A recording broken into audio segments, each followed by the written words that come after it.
말씀 요한계시록 18장 15절에서 20절의 말씀입니다. 요한계시록 18장 15절에서 20절의 말씀 우리 한 목소리로 같이 읽겠습니다. 시작.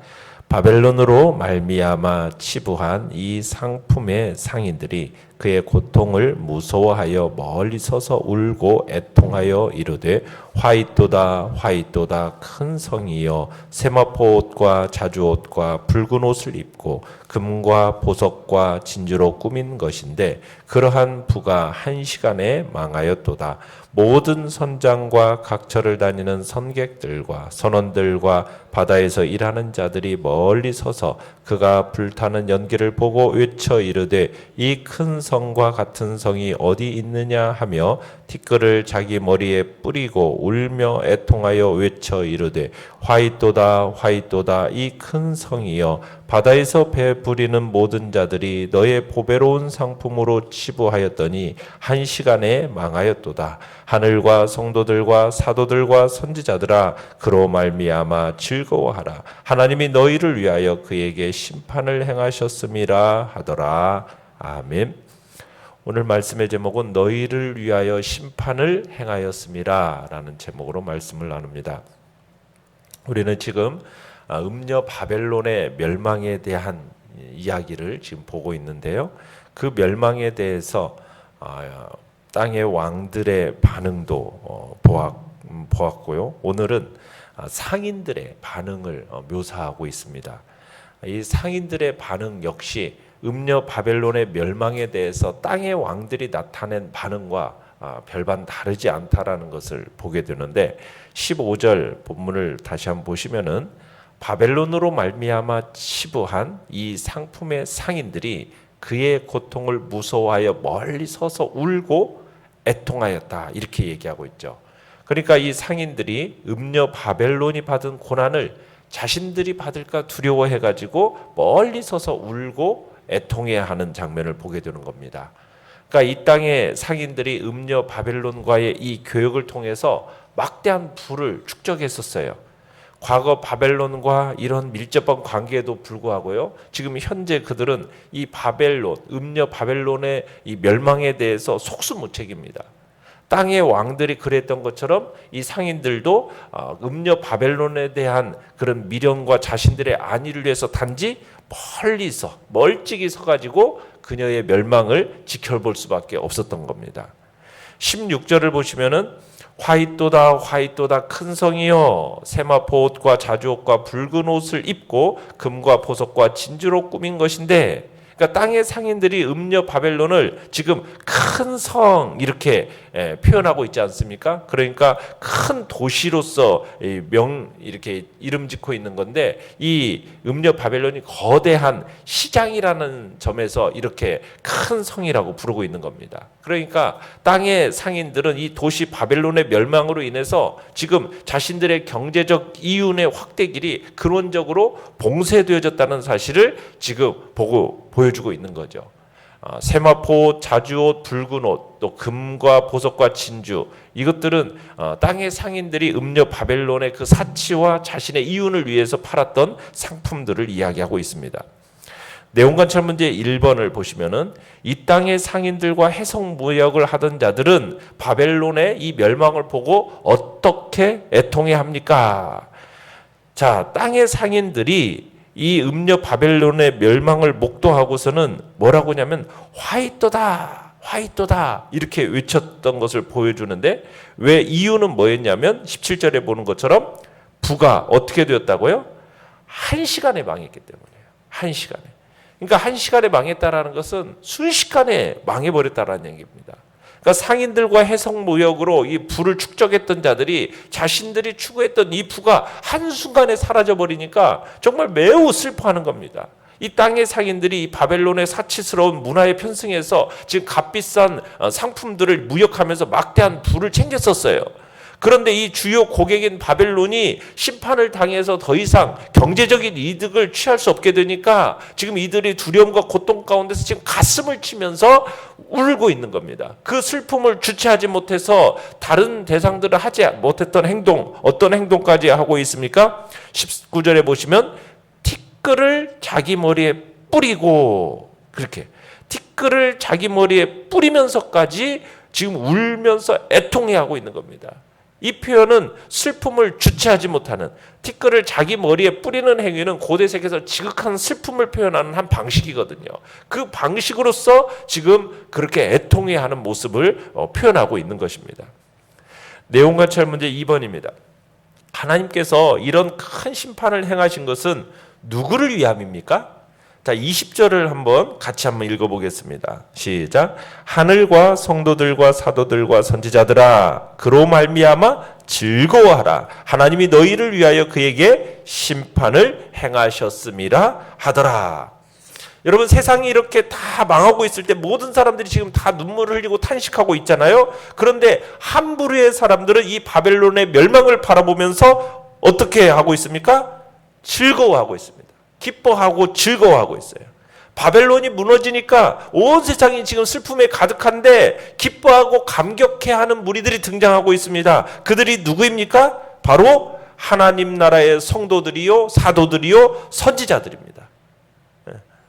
지금 이 성도들은 박해하던 사람들이 멸망하는 것을 보고 지금 고소해해서 좋아하는 그런 게 아닙니다. 즐거워하는 이유가 무엇입니까? 너희를 위하여, 하나님이 너희를 위하여 그에게 심판을 행하셨기 때문이다. 그러니까 하나님께서 자신들을 위해서 바벨론을 심판하셨다는 사실을 알고서는 지금 즐거워하고 있는 것입니다. 그러니까 이 마지막 심판의 순간이야말로 하나님의 정의가 이 온 땅에 온전히 실현되는 순간이기 때문에 지금 즐거워하는 겁니다. 하나님의 정의의 통치가 지금 승리하는 것을 보면서 사탄의 그 불의의 통치가 승리하지 않음을 보았기 때문에 즐거워하는 것입니다. 고난을 당하던 성도들이 마침내 사탄의 이 불의의 통치가 완전히 멸망하는 것을 보면서, 그래, 하나님의 통치가 회복되었구나, 하나님은 살아계시는구나, 하나님이 이 모든 무리들을 심판하시고 우리의 구원을 완성하시는구나, 하나님은 우리의 왕이시니 너무나 기쁘다, 지금 이렇게 그런 의미에서 즐거워하고 있음을 얘기하고 있는 겁니다. 연구와 묵상 문제 3번입니다. 하나님이 세상을 심판하시리라는 선포를 들을 때 하나님의 백성들은 어떤 마음을 가져야 합니까? 자, 천사가 하나님께서 성도들의 그 원한을 풀어주시기 위해서 바벨론을 심판해서 지금 멸망시켰어요. 그래서 지금 우리가 20절에 본 것처럼 하늘과 성도들과 사도들과 선지자들이 어땠다고요? 기뻐하고 즐거워할 마음을 가져야 한다라는 거예요. 왜요?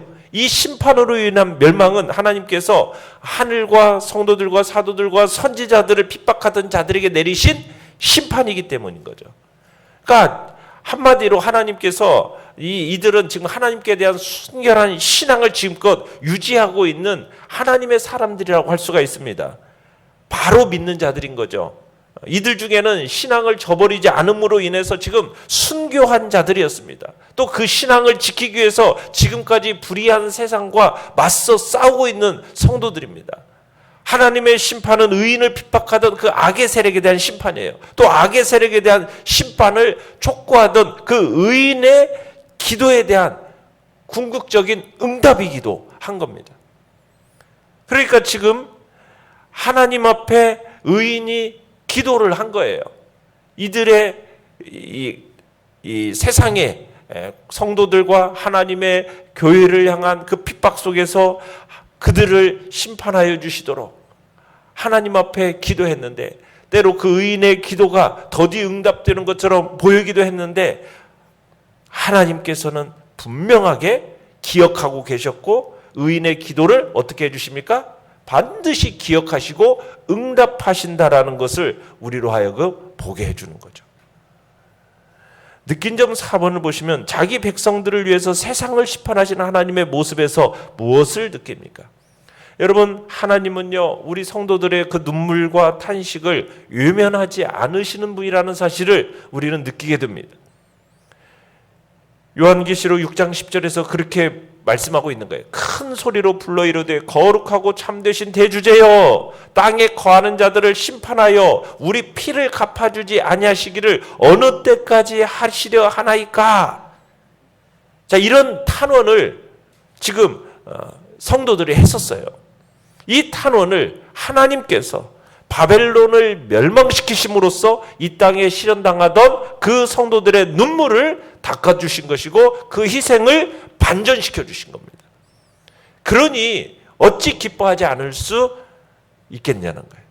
그러니까 하나님은 정말 오직 당신을 소망하면서 믿음을 저버리지 않는 사람들의 그 눈물과 탄식을 결코 외면하지 않으시는 분이라는 거, 우리는 그 사실을 믿어야 되는 거죠. 사도 바울이 이 땅에서 고난받는 성도들을 향해서 데살로니가후서 1장 6절로 7절에 이런 말씀을 하고 있습니다. 너희로 환난을 받게 하는 자들에게는 환난으로 갚으시고 환난을 받는 너희에게는 우리와 함께 안식으로 갚으시는 것이 하나님의 공의시니. 그러니까 성도들에게 환난으로 하는 자들은 환난으로 하나님이 갚아주신다는 거예요. 대신에 환난 받는 우리에게는 뭘로서 갚아주신다고요? 안식으로서 갚아주시는 거예요. 이게 하나님의 공이라는 거예요. 그렇게 사도 바울이 위로했는데 이 말씀과 같이 마지막 시대 속에서는 이것이 분명하게 드러나게 될 거라는 거죠. 하나님의 이 같은 공의로우신 판단이 있기 때문에 여러분, 오늘 우리는 비록 피곤하고 때로는 탄식할 만한 상황을 만난다 할지라도 우리는 힘써 죄악과 맞서 싸울 수 있는 것입니다. 때로는 우리가 조금 버겁다 할지라도 우리 자신의 신앙과 사명을 성실하게 감당하는 삶을 살아야 하겠습니다. 하나님은 우리를 위해서 승리의 면류관을 예비해 두고 계시고 우리의 이 고단한 삶을 끝까지 또한 지켜봐 주실 것입니다. 반드시 우리에게는 승리가 보장되어 있음을 알고 하나님의 반전의 역사가 우리 안에 있음을 알고 이 믿음의 길을 끝까지 승리의 길로 나아가시기를 간절히 축원합니다. 결단과 적용 5번입니다. 하나님께서 의인의 기도를 들으시고 반드시 응답하심을 믿습니까? 내 삶에서 하나님 나라가 확장되기 위해 기도해야 할 제목은 무엇입니까? 우리가 하나님 앞에 부르짖는 기도는 절대로 외면받지 않는 기도임을 아시고 오늘도 주님 앞에 우리의 기도 하나님 앞에 상달되어 반드시 응답된다는 사실을 믿음으로 고백하시며 하나님을 신뢰하시고 그리고 우리에게 참 허락하신 참으로 이 지역사회와 또 우리를 향한 또 하나님의 구원의 역사가 또 풍성하게 일어날 수 있도록 기도하며 나가시길 바랍니다. 새생명 전도 축제를 우리가 5월 달에 계획하고 지금부터 기도하고 또 사람들을 마음에 품고 우리가 나아갈 때 하나님의 복되고 영광스러움이 또한 우리 가운데 나타날 수 있도록 또한 기도해 주시길 바랍니다. 오늘의 기도 같이 읽겠습니다. 시작. 의인의 기도를 들으시고 악인을 심판하시는 하나님을 신뢰함으로 세상의 소명을 감당하게 하소서. 아멘. 말씀을 생각하면서 기도하시고요. 연약한 우리의 지체들을 위해서 기도해 주시기 바랍니다. 새생명 전도 축제 안에 또 풍성함의 역사를 놓고 기도해 주시기를 바랍니다. 주여, 우리 세 번 부르짖며 나아갑니다.